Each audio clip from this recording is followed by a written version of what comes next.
Okapi Congo Service.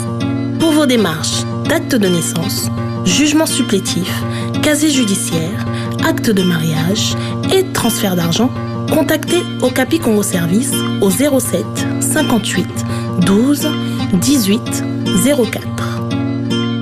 Okapi Congo Service, pona kosalisa ba acte de naissance, jugement supplétif, casier judiciaire, acte de mariage, pekotinda mbongo, benga Okapi Congo Service na 07 58 12 18 04. Mbote na balandi nyonso balanda kabiso na Yeba TV na kati ya émission éco-politique ou même na kabino toujours ba actualité politique ya République démocratique du Congo. Vous le savez que mwana mboka ne mwana ntemi azalaki bongo arrêté mukolo ya le 24 avril jour ya arrestation na ye vraiment il y a eu de dégâts ou esalema ki ebele kolandisama na bande kona biso ba policier o basilaki bongo na koyiba biloko na ye bambetu biloko akolia voire même la femme a été bongo instrumentalisée moi si azalaki bongo konyokwama na kati ya maboko ya ba policier na biso mboka na biso kasi ba donc ebele telemaki voire même ba politicien belé balobela ki makambo yango kolandisa mana ndenge biloko na esila ki bongo na kobunga. La police nationale congolaise, à travers le général Sylvano Kasongo, a promis qu'il y ait un état de droit, biloko wana nyonso ekosala bongo na kozonga na kati ya maboko ya nemo wana ntemi.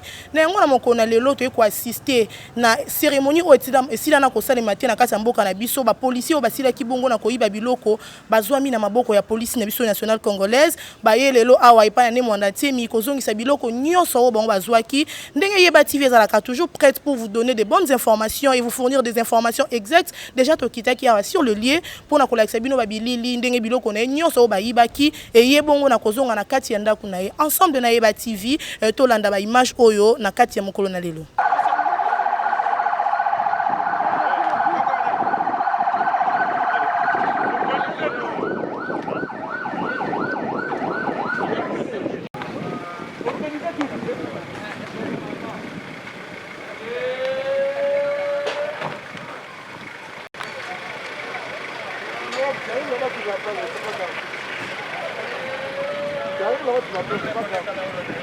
Ndenge kaka toyebisaki bino na kati ya annonce na biso ndenge bandeko na biso ba policier basilaki bongo na kozwa biloko ya nemo wana ntemi bino moko boyebi ke ba congolaises et congolais basilikaki makasi balobi pourquoi muto aza bongo na état d'arrestation asila bongo na ko subir ba conséquences oyo ya koyiba biloko na ye bino moko boyebi ke nemo wana ntemi parmi vraiment ba revendication na ezalaka bongo parmi ba biloko ba yibaka période ya mwana mboka Joseph Kabila ke ba yibaka biloko na ye tangu le général Kanyama yaka bongo ko arrêté ye et puis kaka na arrestation au peto salemi na kati ya mboka ya état de droit asila bongo na ko subir lisusu ba même conséquence kaka na ba biloko ya réclamaka du jour le jour ndenge ba prometa ki biso ke état de droit eza en marche bozo mona ndenge bandeko na biso ba soda ba ko déposer biloko ya nemo na temi ba ko tika ba kiti boko mona groupe na électrogène ezongi bino moko boko mona na bilili Yeba TV eza wana pona ko lakisa bino ba bilili vraiment ya bien ya solo yango toza wana kaka ensemble na ndeko Mesha Kochudi pona ko pesa bino ba bilili ya bien bolanda ti nasuka.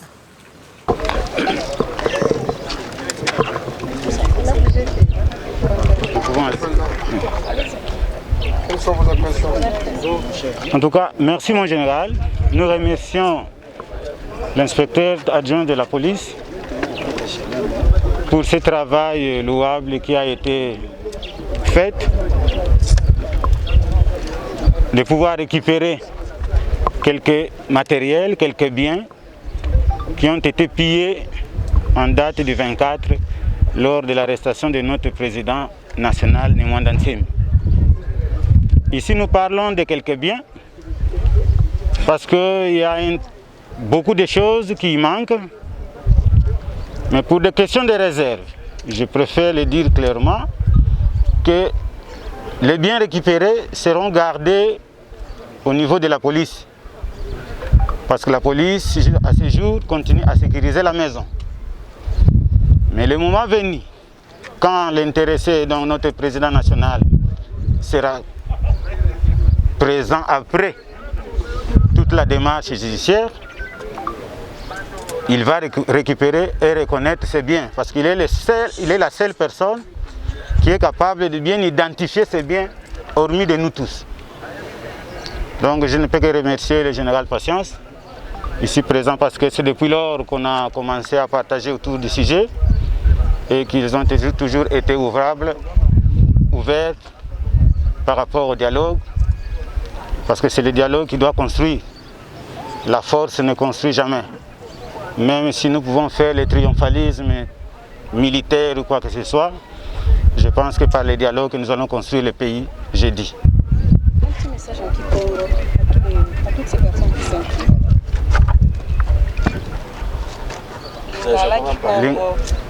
Ok. Awa toye na invitation ya commissaire général ya police pote bazongisa ndambo biloko oyo eyibamaki parmi ba oyo eyibamaki na date ya le 24 ya sanza oyo esili mukolo bayaki kokanga mokonzi na biso ne Mwanda Nsemi nde totondi bango parce que makambo aboye ezali rare dans la majorité des cas bolimbisa lingala pasi na batango ebele bato bayibi et puis biloko ekei kaka bongo mais awa balandi makambo nyonso wana bakangi baye kanisi bomoni bango mpona bango justice ekosala mosala nango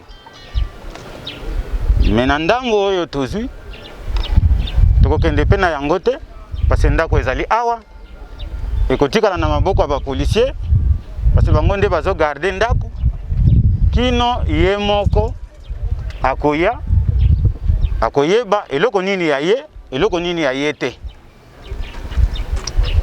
Mais mpona makambo ya lolenge esengeli totambolela nauti koloba na français que masolo na bakonzi ebanda kala mpe bosenga ezali ke ekontinue parce que bitumba ekobongisa mboka te me nde na masolo nde tokotonga mboka e naza na elikia ke bakonzi bazali na ngai na ba oyo ya likolo bazali koyoka biso na président de la république ke masolo kaka mutu toko ekomema biso totonga mboka lolenge esengeli bitumba te. Voilà. La police civile de Kinshasa vient de remettre quelques biens de Mwanda Nsemi. Chers amis, nous ne sommes pas dans un palabre à discours. Les éléments de la police sont mis à la disposition de la justice. Ils vont répondre de l'exact. Merci. Tu as bien vu ces histoires-là. Raison pour laquelle je dis et je répète, ces éléments indisciplinés qu'ils sont, ils ont brûlé les consignes de la police, ils vont répondre de l'exact. Nous pouvons le faire. Et il a bien dit, Mwanda Nsemi un jour regagnera son toit. Lorsqu'il vérifiera ses biens, il reviendra à la police. Et nous sommes là, nous sommes ouverts. Le dialogue est là. Il a lui-même confirmé que nous avons commencé à dialoguer avec Zacharie il y a longtemps. Merci beaucoup.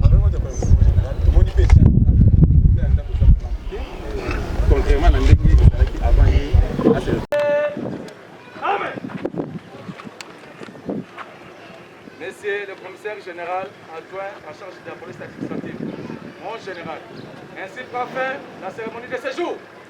Merci pour votre prestation. Armes au pied repos. À vos ordres, mon général.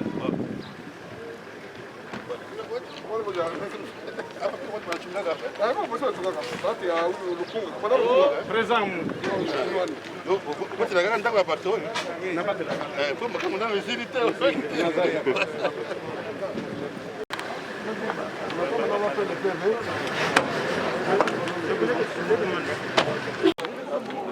Whisky.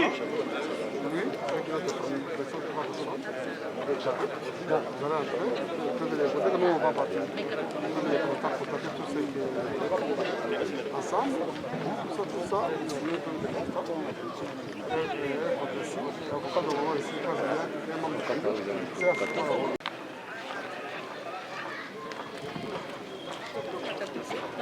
c'est 300, 400, 400.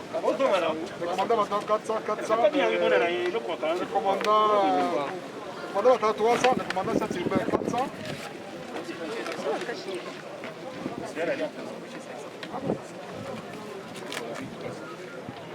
Alors, c'est une petite cérémonie qu'on va faire ici. Nous avons reçu des dons des différentes fondations, des différentes personnalités pour la police. Alors, les masques qu'on va remettre au commandant Siatirbe, au commandant groupe, pour qu'à l'air tout, qu'on donne à tous les policiers qui travaillent. Parce que nous avons comme mission de faire exécuter les mesures des autorités. Nous-mêmes, nous devons être des modèles. Nous devons d'abord nous protéger nous-mêmes. Chaque policier qui doit faire le contrôle, lui-même doit avoir les masques obligatoires. C'est pourquoi ça, ce n'est qu'un échantillon qu'on va donner au commandant. Et les commandants, à leur tour, ils vont donner à tous les policiers de la ville de Kinshasa. Merci beaucoup. Oui, et une cérémonie pour le commandant de la ville de Kinshasa, le commandant Siatirbe, le district, le commandant groupe, le bataillon, le GMI, pour faire exécuter l'instruction concernant le masque. Le masque est obligatoire, c'est les policiers qui ont un masque. Il y a la fondation, la personnalité, un masque, un masque. Tout le commandant de façon que les policiers ont un masque. Il y a un modèle. Avant tout le masque, il y a un policier qui a un masque. Mais nous avons 5 000 francs. Puis ils ont 15 jours à cachot. Ferme. Et vous avez bien des mois. Merci beaucoup. Vous avez 400 masques. 400 masques pour cette urbain. On va remettre à tes policiers. Le Kunga. Présent.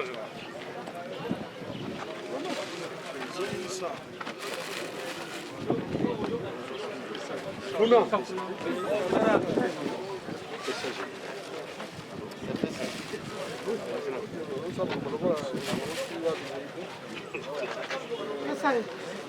Mwamba.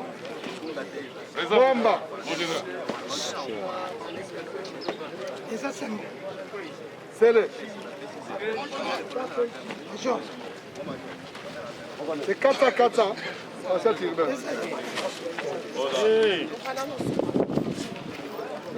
On l'a qu'il est loin. C'est quoi ça?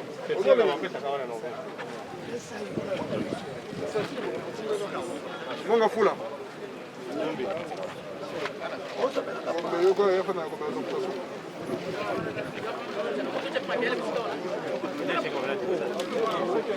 Gombe.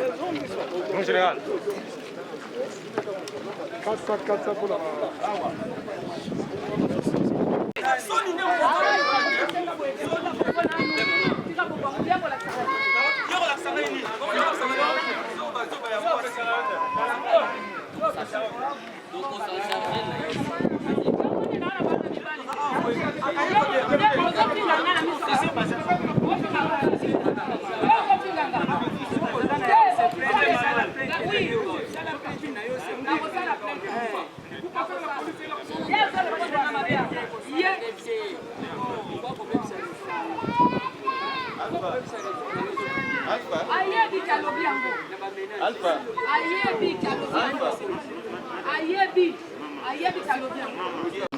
Des bandades. Alors, je voudrais attirer l'attention de tous les chauffeurs. Dorénavant, si le chauffeur, le transporteur, les taximens et autres transportent quelqu'un, un client qui n'a pas de masque, c'est une contravention. On va arrêter le chauffeur. Le chauffeur est obligé de demander à ses clients de porter le masque. Si on trouve un client dans un véhicule qui n'a pas de masque, c'est une contravention. On va arrêter les chauffeurs pour qu'ils soient aussi responsabilisés. Parce que le port de masque, c'est le seul moyen d'endiguer cette maladie. Et c'est une obligation. L'arrêté a été signé par monsieur le gouverneur et nous devons, nous tous, exécuter cela. La population doit prendre ça au sérieux. La maladie est réelle. Ce n'est pas une invention. Alors nous devons, nous tous, faire tout pour que cette pandémie soit endiguée.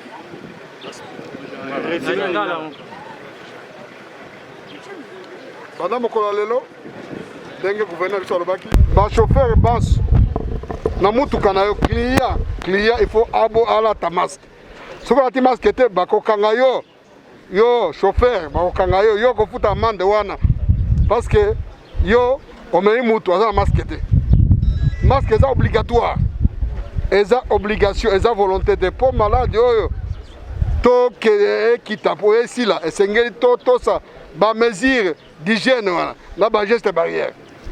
Alors soki yo chauffeur omei mutu oyo aza na masque te bakokanga yo bakotia maboko et puis boyebake maladie eza réelle mbongo wana soki bakuti policier amoni mutu aza na masque akangi ye 5000 francs akobese quittance eya DGRK bato ya DGRK baza déployer na basociate nyonso soki komanda siatiri betina basociate baza no yo ofuti 5000 francs senga quittance koya kolela nsima te non napesaki mbongo nazwaki quittance te mais senga quittance bakopesa quittance na yo ok. Alors mpona 500 masque eza 500 francs bato bazo néglige ozwi masque osomi yango otia na poche mais balobi port illégal port obligatoire kolata eza obligation lata yango kotiango na poche te kotiango na kingo te polisi yoka kuta na akokanga yo bapolisier bango moko bakozala masque policier bako akokanga motu te ye moko aza na masque te ye moko na ifo azala modèle soki biso tomoni policier aza na masque te mpo na biso eza 5000 francs eza 15 jours ya cachot 15 jours eleki boloko ya 15 jours eleki ata 500 000 francs.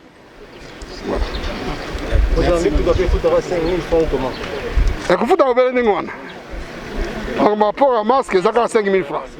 Moi général bongo ya nzela ya transport oyo esalaka matadi kibala mitendi bachauffeur mosusu bazomemaka 3 personnes na nsima bazokobombamaka motu moko me soki alobi oyo alati masque ata bango batosi mibeko ya nombre te soki alati masque oyo aza faiblesse ya police parce que arrêté ya gouverneur eza clair alobi ke taxi ezali komema bato misato balobi ke yas balobi ezali bato 12 esengeli kotosa arrêté kofaire respecter arrêté ya gouverneur soki bato wana bazosala ndenge wana ezali faiblesse ya commandant wana bino bapanzi sango bosalisa biso mpe soso information ndenge wana biso totia maboko na commandant oyo aza faible bacommandant baza ebele baluka misala oyo aza faible tokolongola ye namonaki so na bareseau sociaux bato bazokima ndangu bazoyemba tozoluka soki esika nini elekaki wana soki toyebi esika wana commandant wana mosala esili ndenge nini akofaire respecter badécision bakonzi te eza faiblesse ya police.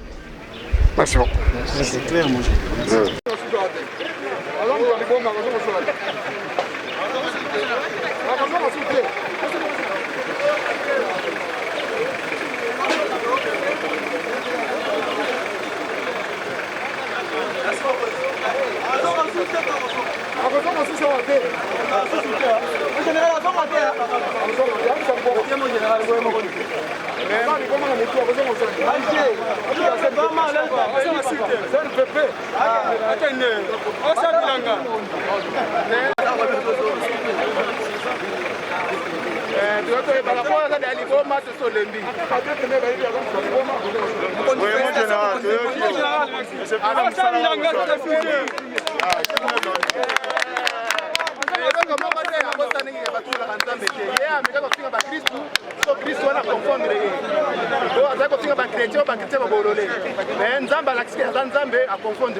bitumesali 45 minutes sili mais ce qui est bah on se sera 30 semaines now mais nzamba lakisi que réellement il a dit 15 45 minutes bitumesali alors adi libera nga sepelika na musala mo général asali po muntu azali kolo ya mibeko azalaka te mutu nyonso wana sali ya mibeko asepelika na musala mo général asali nzamba pambola nzamba za na bino longo po continuer merci.